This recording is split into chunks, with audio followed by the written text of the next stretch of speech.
Tao alen'ilay raharaha natratrarana rongony tamina gony maromaro tao io sy dia lehilahy iray indray no saron'ny mpitandron'ny filaminana ity lehilahy ity dia sady mpifoka no mpivarotra zava-mahadomelona.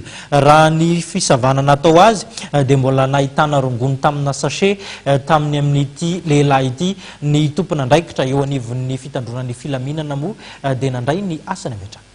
Lehilahy iray antsoina hoe Eric, 12 taona, mpifoka sy mpivarotra rongony no voasambotry ny polisy avy eo amin'ny poste de police Ilanvato, teny Andavamamba akaiky ny Jiramany talata maraina, tokony ho tamin'ny valora sasany.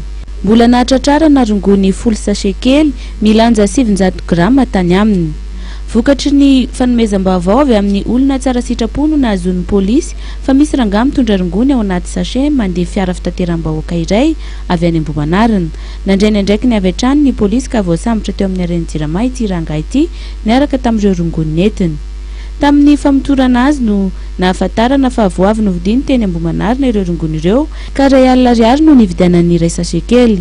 Milaza ihany koa izy fa ufuany no tena ilany ireo rongony ireo fa izay tena namany ihany no amarotany azy. Efa nahatra 5 taona izay no nifohan'ny rongony fa zao izy voatratra.